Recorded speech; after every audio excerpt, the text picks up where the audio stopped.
If you have no idea what you want, what you need, what you feel, if you feel like you're constantly attracting very shallow, I want to say, emotionally unavailable partners, and you feel like a little bit lost in relationships, confused, patterns repeating, this conversation was so dang good. I think you're going to love it. You're going to gain so much from it. And yeah, I don't think I have anything further to say, but listen up and take notes because this is good stuff. Welcome to Deep Within. On this show, we dive deep into the nervous system, emotional healing, and transformation from within the body. When I started my personal development journey, it was all in the mind, doing affirmations, visualizations, listening to endless motivational videos. And I found that this approach, without actually getting my body on board, only left me in deeper shame and distress. So this is actually how I discovered somatic body-based healing. My name is Marina Yanai Treiner, and I am the Compassionate Somatic Coach.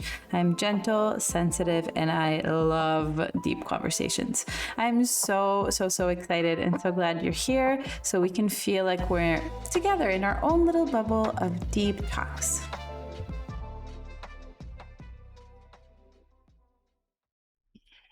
Hello, Valerie. I'm so happy to see you here after we had a conversation on your podcast. And I think my first question is, how did you get into this work? Yeah, that is such a great question. And thank you so much for having me on. So two different ways that I kind of got into this work. So I'll start with the professional way that I got into this work. So I started as a hypnotherapist and I worked with clients who had chronic anxiety, CPTSD, generalized anxiety disorder, all these clinical terms, right?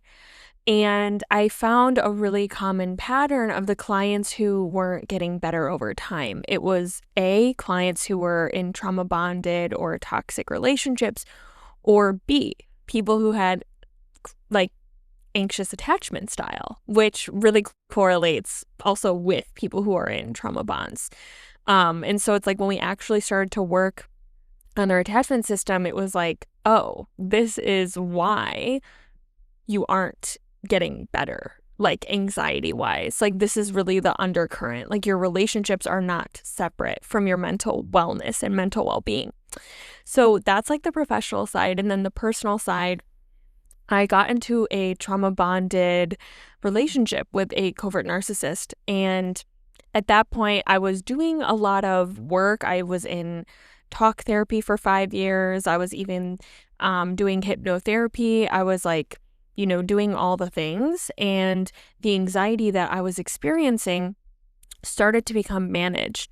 But before then, so before the anxiety, before I got into this relationship with this guy, I had chronic debilitating anxiety to where it started to show up as physical symptoms. And it would show up as chronic headaches, chronic neck pain, IBS, cystic acne. It felt like I was in my early 20s living in a 90-year-old's body.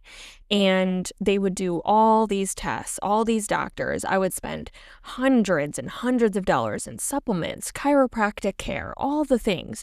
And nothing was actually moving the needle forward until I started to do somatic therapy. And so once I started to do somatic therapy, that's when things really started to click for me. And I was my nervous system was so dysregulated, it was causing these physical symptoms in my body.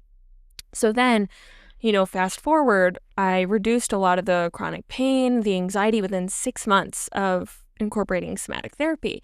And then I thought, oh, I'm healed, I'm great, my body pain is gone, my whole new lease on life.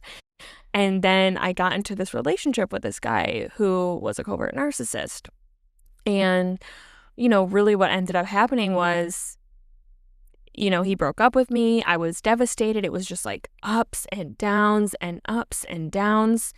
And it was so incredibly destabilizing. And then once we broke up, I learned much more about nervous system regulation. I learned about, really our attraction and our more about our neuroception. Like if your body and your nervous system is wired and you have been raised by emotionally unavailable caregivers, you're going to replicate that in adulthood until you do the work in the body, the subconscious mind, the somatic work, so that you can learn a new baseline. So that's really how I got into somatic therapy and how I got into anxious attachment, and really how I got into my work as an anxious attachment specialist today. Thank you That's for a really sharing long that. No, that was too short. I have more questions. Yeah. What in your life can you attribute? I know it's probably not like one thing Yeah. that sort of like led you into this toxic relationship. And was this like a pattern? Like, did you have many of those? Okay. So I feel like up until him, my relationships were more with people who were like emotionally unavailable, or in clinical terms, you would call them avoidantly attached. That would be like my template of men. But then this was like so catastrophic and much more damaging being in this type of relationship with that type of covert narcissist. So that's what my relationships were like. And then a little bit just about my background, and I shared a little bit about this on my podcast when Marina was on my podcast. For me, it was like I had a narcissistic father, an emotionally inconsistent and unavailable mother, and then I have two brothers, and one of them has autism and very like high level of care and need. So right now he's 28, but cognitively he's like 4 years old. So I was very parentified. I learned like my needs don't matter. I can't take up space. A lot of learning that love is not stable. My mom was very caring, but she was also very enmeshed and codependent. So if I had an emotion, she would just take it on as her own. And like if I was crying, she would start crying, or she would just try and fix it. And then my dad was just completely unavailable emotionally. So, and then it's like combined with the chaos in my family, it's like, of course, I never learned how to self-soothe. So for me, I always had to be in a relationship with a partner, like always had to be in one. It was like uncomfortable and just unheard of for me not to be in a relationship. And so, yeah, even just now, like a few days ago marked 2 years of being completely single. And so it's just like these things just really made me the perfect prime for these types of relationships. We're taking a quick pause because I have to tell you about the most incredible masterclass I'm teaching on the 21st. It is live and recorded if you can't make it live. And in this masterclass, you, my dear, who is always pushing and fighting and over responsible, and it's kind of part of your identity, you're the good one, like you're doing all the good things. And it's exhausting, and you don't even know what you want and need, and everything feels hard. It's like now your identity, that everything feels so hard. I get it. I have been there. That's been my life story. And through the breakdown of last year, of 2025, when I had to completely redefine my definition of safety, I actually found ease. It's not through everything going smoothly. As we know, life is lifing. Like there are hard things and emotions and events going on. And for us, we're always looking for the external to give us safety, for business success, for career success, for a lover, for a partner. All these things give us safety. There's no ease in that because we're constantly in the rabbit hole waiting for something to happen so that we feel the ease. So in this masterclass, I'm not just blabbing in your ear. I'm actually going to teach you incredible practices that you can use in the moment when you don't feel ease, and also to rebuild your definition of safety and to create that internal sense of ease even when the boat is rocking in your life. It's going to be so good. I am so looking forward to it, and all the info about it is in the show notes. So what you just shared, it makes so much sense. And I resonate with it so much. And I'm so glad you shared it because I know like so many people are going to, resonate. And you said something to me before we started recording that I think is so huge, which is about vulnerability. Because I think, like, as an expert in anxious attachment, I don't know if it's just me, but I always think like people who are anxiously attached, they feel like very intensely. So it would make sense that they would be vulnerable. But what you shared is like the lack of vulnerability. So can you like talk about that? Because I think it's very clear when you're avoidant, when you're emotionally unavailable, you're not going to be vulnerable, right? But then are you also not vulnerable when you're anxiously attached? A lot of the time, you're really not vulnerable when you're anxiously attached. And let me explain this in this way. And a lot of my clients tell me, oh, I've been attracting these avoidant partners over and over again. And the thing is, the big key difference here is with anxiously attached people, they're hyper attuned, hyper available to other and to their partners, and emotionally unavailable to themselves because A, they never learned how to self-soothe, and B, they just I lost my train of thought. They never learned how to self-soothe. Oh, yeah. And then B, they have so many limiting beliefs around it. Like, I'm too much. My emotions are too much. Because with anxiously attached folks, what happens is they're not being with the emotion. They're being flooded by it. So they learn to disconnect from their emotions, avoid it, be hyper aware of everyone else's, become hyper vigilant, do all these things and overgive so that we don't have to look at what is internal and what's happening inside. And so that fear of vulnerability, it stops us from actually sharing our emotions, sharing our inner world, and then we become a magnet for narcissistic partners or avoidant partners because you're not sharing your needs, you're not sharing your boundaries. And it's even funny because, like a personal example, like I used to always point the finger years ago, always point, oh my God, he's so avoidant. And then now I live with an amazing roommate and my best friend who's also a therapist. So we're also very open about these things. And it was almost like switched when we started living together. Like she was like, I feel like you're not opening up about your boundaries or your needs or your emotions. Like you're always hiding something or not fully being vulnerable. Like I just want to connect with you. And so everyone wants to point the finger when I was the common denominator in all of my relationships. And it's like when I started to work on that fear of vulnerability, I started to naturally share my needs, share my boundaries, share how I was feeling. And that allows you to feel more connected to people around you. It's not even just in romantic relationships. It's in friendships. It's in, if you run a business, you can share more on social media. Like so many things can blossom from there.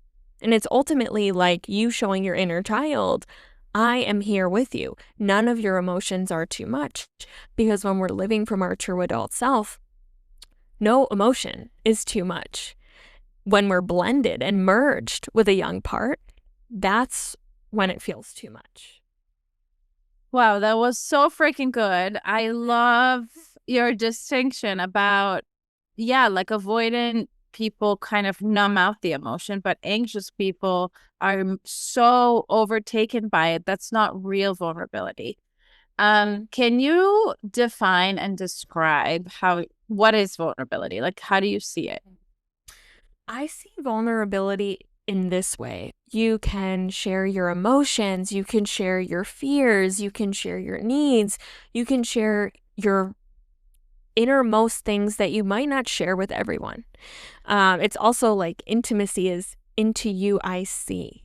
So a lot of clients or, even past partners, like wouldn't really look at me in the eye, or it would feel very uncomfortable for them to make deep eye contact. It's like those are some ways that subtle ways we can pull away. And it's like not wanting to have those type of deep conversations or self-isolating. That's a big one. But it's really just sharing all parts of you without the masks, without the I'm fine mask, without the I don't need anyone mask. Yeah, beautiful. And can you walk us through your journey? Like you're saying that you've been single for 2 years. A lot of my clients are like, they can't fathom being single or not putting all their focus on something external. So I think that a lot of like anxious attachment is also focusing on a goal, a career thing, like anything outside of self, right? How have you personally like transformed that? Or continue to every day, I'm sure. Yeah, I love this question. So I think for me, it was like not even like I had to. But at first it was like my last breakup, it was clear that they were more avoidant leaning. And I was like, I want to heal a lot of this. Like, this is a reoccurring pattern. And it was just like, I don't want to rush into something else. And then once I started to put the focus back on myself, like, what is contributing to this pattern? And also finding things in my life that fulfill me internally, right? Like coloring, dancing. I used to be on 2 dance teams, traveling. I've been a digital nomad for 6 months now. Like all things that bring me true fulfillment and joy. But also, when you start to feel safer in your body and can sit with emotions, that's when it will feel safer to be more in your internal experience, not focused as much outward. But we can't do that unless we are in our true adult self. And going back to what you said, that was also me. I used to not even be able to fathom being single for that long, or I would feel shame around it. And it's just knowing that I have my own things that I want to blossom, and I have my own life, and like I am already safe and taken care of internally through this work every single day, tending to those parts, that a partner is just extra. They're just a bonus. It's beautiful. And even I'll just share something vulnerable. Obviously, I have been single for 2 years, and there were definitely protector parts and walls around my heart that felt it wasn't fully ready to open up to a partner, or just resistance to even thinking about being in a relationship. And I know some people listening to this might resonate with that. And so I did this brain spotting session, and it was like focusing on the resistance and then focusing on a different spot of healthy love, what that would actually look like. And it was such a visceral experience where I felt goosebumps all throughout my body, all throughout my heart. It felt like I was living in that reality now with a romantic partner. And it's like when you have such a visceral, raw, real, vulnerable experience internally, then I don't need to chase it externally. Like whether or not that comes into my life, I am okay. And years ago, oh my God, I hated people who used to say shit like that, because I was like, what are you talking about? Like, I need them to feel okay. I need a partner to fulfill me. I need them to complete me. And it's like, once I started to rewire that and start to show my body that there is love and safety here now, and I can create it within, I don't need to grip it or chase it externally. And so then being single is much more like, it's just like, okay, if they come in or not, that's okay. Beautiful. What would you say to a person who is really gripping that, like really struggling to, like really anxious, really struggling to enjoy life, really focused on all these external things, have a really severe like fear of abandonment. Every little rejection just sets them off. What are the practices that can help them shift it?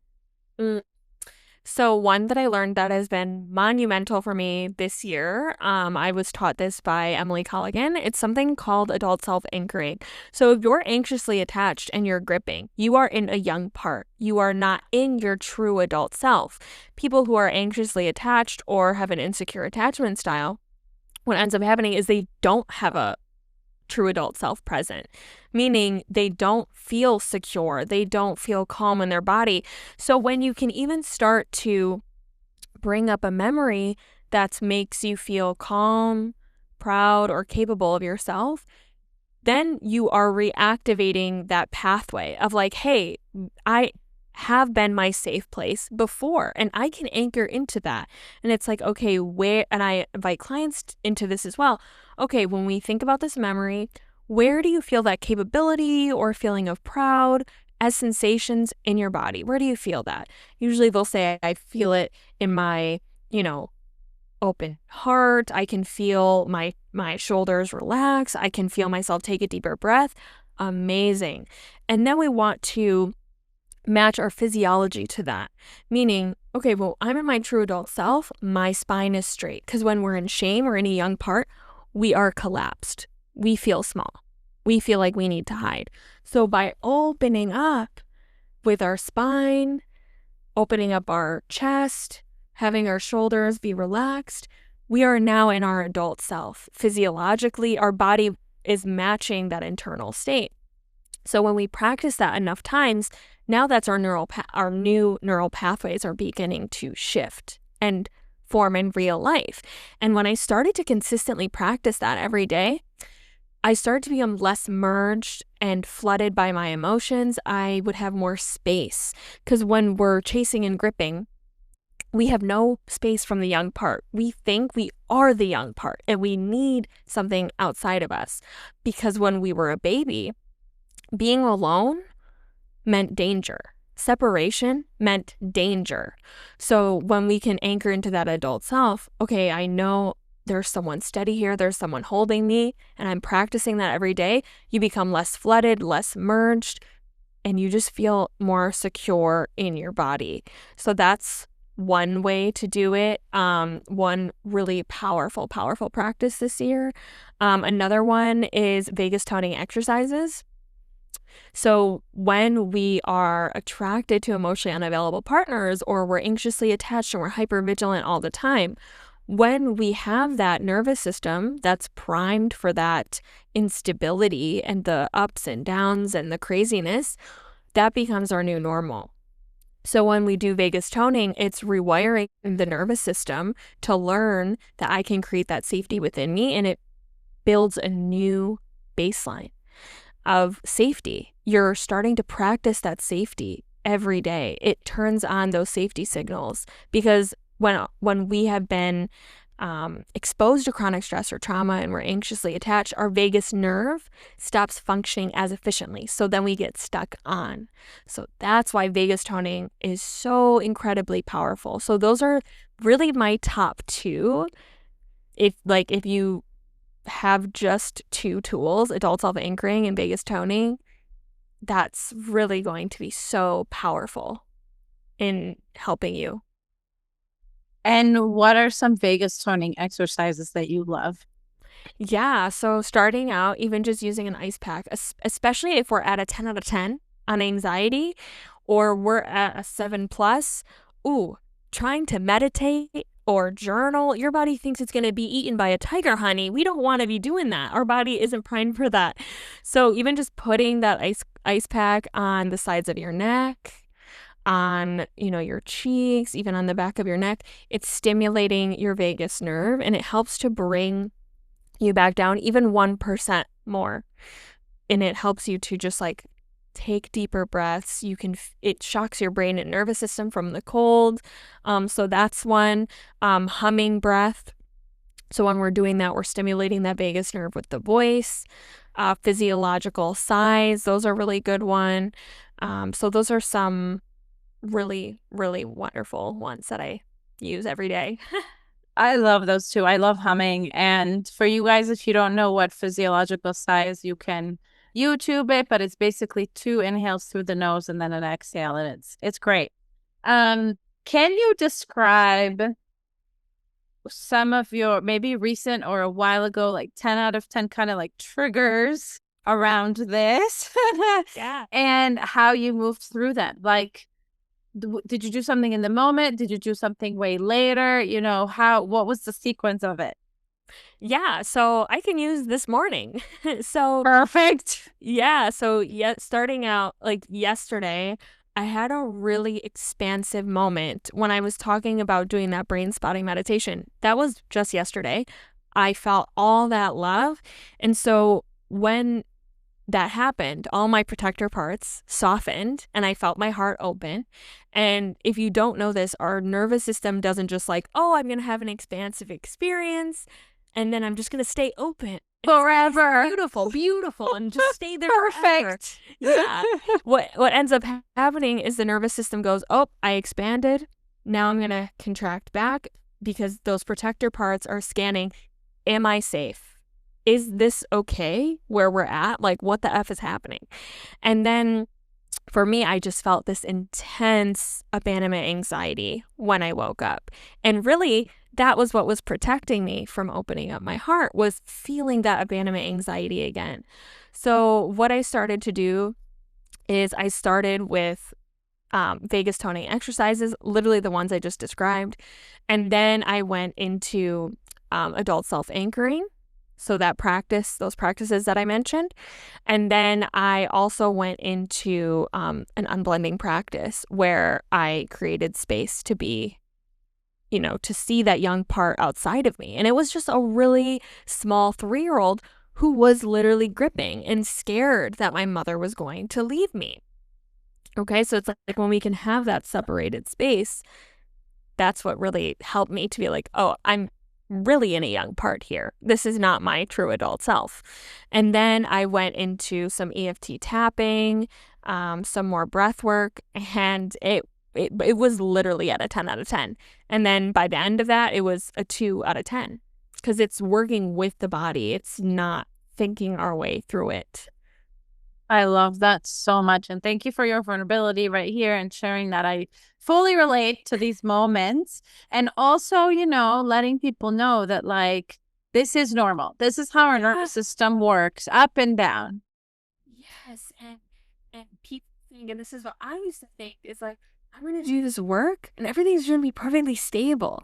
But no, it's like, as you continue doing the work, like the wound might, like you're going deeper into the wound. And when you feel more safe in your body, more of those experiences that you have spent your whole life running away from will come back because that young part is looking for resolution. So true. And when we have more safety and capacity, that young part can be here, right? Yes, exactly. Yeah. So I really relate to your family dynamic, although I'm an only child. So mostly. And can you share a bit about why, like what happens with our needs, desires, and emotions when we have a codependent parent and when we have a narcissistic parent? Even if we don't need to diagnose here, but even if a parent who's like on that spectrum closer to narcissism, right? We learn that our needs will not get met, at least consistently. So now I have to perform, I have to be perfect, I have to be as small as possible. And for me, that looked like not sharing my needs, being perfect. I was a big, big hyperachiever. I always had to have perfect grades. I would study myself into the ground. In college when everyone else was partying and going crazy, I was studying like 60 hours a week. So, oh my God, are we like parallel lives? I don't. Candy. I read every single book on the reading list. Yeah, absolutely. It's like, it was wild. And it's like, I learned I had to be small because my needs inconvenience, burden other people, or they were shamed completely from my narcissistic father. And it's like, when we're in these types of dynamics, they can't be disappointed. Like a narcissistic parent can't be disappointed. They have no emotional regulation skills whatsoever. And then when you have an enmeshed parent, they also have no emotional regulation. So you're essentially, there's no self-soothing going on. So of course you have to adapt yourself, or even what I see a lot with people and myself, it's like you have to be your parent's therapist. You have to be the peacemaker. I was the one who always was the strong one. I had to keep it all together. so that nothing else would crash down. And then that makes you extremely hyper vigilant. Like, when's the next shoe gonna drop? Oh man, do I relate so deeply. And they, when they can't, it's such an immaturity when they cannot handle disappointment. Then it's like, well, I can't disappoint them. So I'm monitoring. Yeah. And so that piece about needs and desires, so many people I know listening to this podcast have no idea what their needs and desires are, let alone expressing them, but they don't even know what they are. Yeah. So how would you work with that, with them? Yeah. And just to honor that, that is so normal if you've experienced a dynamic that Marina or I have. So I start with making really small ways to make contact with your body. If we're starting with desires or needs, okay, it's like I have clients start out with, I want you to find 2 objects in your room. One object that feels like a yes, I want to pick it up, and one that's a no. Okay. So for me, it's like a yes to me and my body feels like this microphone. I feel expansive in my body. I'm speaking into it. I need it to speak so that Marina can hear me well. And then I see my lamp right on my desk here. And that makes my body feel a little bit anxious, a little bit constrictive. I'm like, I don't want to move the lamp. It's positioned perfectly. I don't want to break it. So it's like, okay, what are you noticing in your body that told you this is my yes object, this is my no object? And it's like you can also practice this with friends or a partner if they're like, what do you want for dinner tonight? Italian or Mexican? What feels alive in my body? What feels more exciting to you when you think about that Italian food, etc.? So it's like these are small ways that we can start to build that muscle in our body. I love that because change always happens in small ways. Those are so brilliant. When it comes to unavailable partners, how can somebody know? Might not be from the very first date, but what are like some signs that they can recognize this person's unavailable? Okay, 2 things that really pop up. And this, when I was dating a lot more last year, and going on a lot more dates, usually people would out themselves first when they knew what I did for a living. Usually I would ask them certain things like, what are your thoughts on therapy? And if someone says, I've never needed it, that's typically a sign they're emotionally unavailable. Because even if you quote unquote had a great childhood, there's always something in your life that might be stressful, job loss, career changes, friendship dynamics change, a breakup. All of these things are normal things that happen, and they can be very stressful, and sometimes we need that extra added support. So anytime someone would say, I've never needed it, instant no. And people usually tell on themselves. Or, I date men, so a lot of men have a lot of programming around emotions. If people tell you emotions are weak, I don't cry, I don't know the last time I've cried, those are big indicators. I would also say if some other indicators, it's like, are they consistent over time? Emotionally unavailable people, they can wear a quote unquote secure mask at first, but after a 3 to 6 month mark is typically when their mask completely falls or they become hot and cold. That's one way. It's like one day they're all about you, showing you all kinds of love and affection. The next day they're completely ignoring you or forgetting about you. So these are just some common little subtle ways that people can show you that they're unavailable. Or if you can almost sense that they are uncomfortable with your emotions, that used to be like myself a while ago, right? So these are all just really common things. Or they never get very deep in conversation with you. This is so good. I love it. And then when it comes to us, if we're afraid of vulnerability, like what? Yeah, I don't even know how to phrase the question exactly, but like how can we kind of show up vulnerably? Because on the first date, we don't want to reveal all, right? It's like Yes. a build up. And like also, how do we know that somebody's a safe person to really do that with? It's really over time, witnessing, are their actions and words matching over time? Are they kind? Are they compassionate? Are they consistent? Especially if you're dating or you go out to a restaurant, especially early dating, like how are they treating service staff? That is huge. Those are some telltale signs.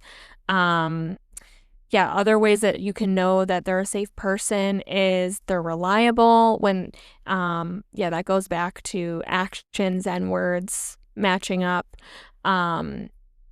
Consistent. It's not up and down. It's very steady, it's stable. It doesn't mean that there's no conflict, but it means that you can also set boundaries with them. You can repair with them. They can own up to accountability. Like, yeah, I really did hurt you. And I can see how, what I said hurt your feelings. I'm so sorry about that. I'd love to do this moving forward. Those are some small examples, some ways that someone's a safe person. Beautiful. And then how do we open up? Like, how do we show up vulnerably? So obviously not like on the first date, but it could be like small ways on a first date. Like, hey, this is my first date in a while. I'm a little nervous, but I'm excited to dive into this date with you. And even like with friends, you can start practicing. Because for me, the fear of vulnerability would show up when I would have a big emotion or a lot of grief. A part of me would want to hide that away. Or if I was anxious, I wouldn't want to share it. So those are some ways that you can notice, hey, I'm not being vulnerable. So it's like, hey, I'm nervous a little bit on this date. Other small ways, just like sharing, with work, if work has been stressful, maybe share a little bit about that, how that's been stressing you out this week. Small things that you can do and really see, how are they responding to your emotions? Are they validating your stress? Are they validating the anxiety that you're experiencing? Or are they dismissing it? These are so good, Val. I'm taking notes, mental notes. I think my last sort of question would be around being too much, because you mentioned that and I totally relate, and I think a lot of listeners relate. There's so much out there about self-worth, which is great. I don't always necessarily relate to that. I relate more like I feel worthy inside, but I feel like other people feel like I'm too much, right? Like, it's not about me. I don't see myself as a problem. It's just what other people, how they view me. And so I'm wondering how you've worked on that. How do you work with that with clients, like when they feel like they're too much?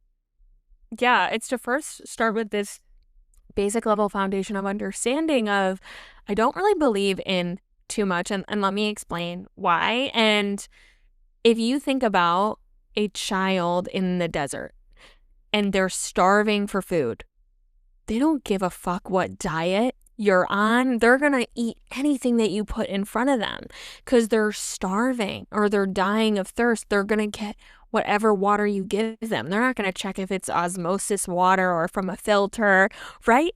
And it's like, when we can notice, hey, I feel too much, that's coming from a young part. But it's like, we're going to, I just don't believe in too needy or too clingy or too much. It's like, of course, when we've been starved of that our whole life, we're going to have like behaviors that show that. And then we're also blended with a young part if we feel we're too much, because our adult selves can handle all the big emotions that we have. And healthy people will be able to acknowledge your emotions without taking them on, and they're not going to believe that your emotions are too much. And even like my best friend and roommate has really helped me with that. And when I've been grieving or sad or anxious or upset, she's like, you don't have to put on a mask with me. Like, it's okay that you're grieving. That is really sad. That's really upsetting.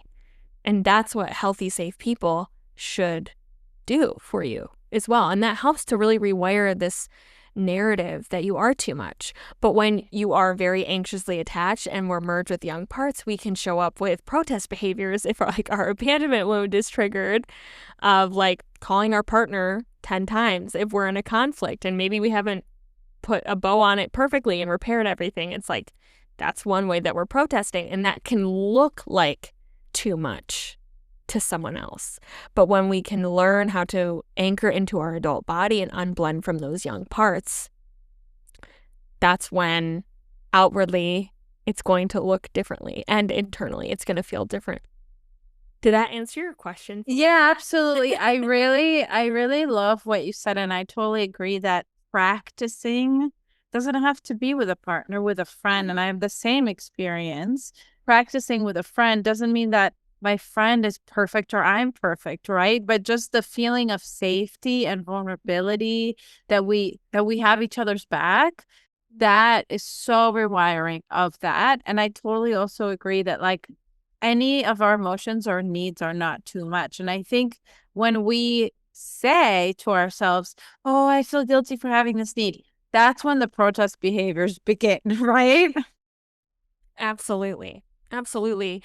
And it's like practicing in small ways with sharing a need. It's first even connecting with your body to see like, what do I need? Right?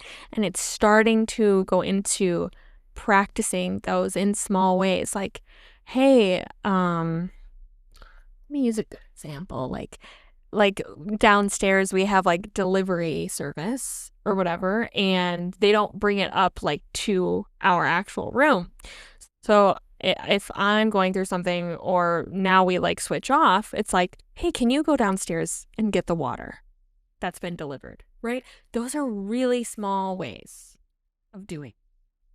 I remember feeling guilty for asking for a glass of water from a friend, Yeah, so just starting right there. Yeah, and know that like it's so normal that the guilt is going to come up when it's just something that's unfamiliar to speak our needs out loud, when you've had similar dynamics to Marino or myself. So also like welcoming that guilt and just witnessing that guilt and even pendulating with it. Like, can I notice the safety and groundedness of how grounded my feet feel on the floor while also feeling this guilt in my chest, and even switching back and forth. Beautiful. Is there anything that you want to add that you feel like we haven't covered? No, I think these are like really fabulous questions. Nothing else is like really pinging in my mind right now. Okay, cool. I love it. I mean, I just think it's been such a brilliant conversation, and you're so brilliant. And how can people, find you and work with you? Yeah, so Instagram, you can find me at Heal with Val on Instagram. Also my podcast, which Marina was on, and we talked even deeper about the fear of receiving, and that was such a juicy episode. So I'd love for you to tune into that, and my podcast called the Anxiety Recovery Podcast. So those are two ways. And then if you want to start to practice some of the things that I mentioned, I have a free masterclass called Breaking Your Attraction to Emotionally Unavailable Partners. It includes brain spotting. It includes adult self-anchoring, and like really shifting into that. And that's really, really going to be very helpful for you if you're stuck in this loop. I love that. We're going to link all those things. Thank you so much. Thank you for this conversation. Thank you so much for joining me and listening to this episode. If you liked it, please make sure to leave me a review so that more beautiful humans can get to this podcast, and subscribe to the show. And please do share it with a friend who would benefit. And I always love to hear from all of you on Instagram, so visit me there at marina.y.t. I share really awesome content and would love to hear your comments about the episodes. Until next time, I love you so much and I appreciate you. Have the most beautiful day.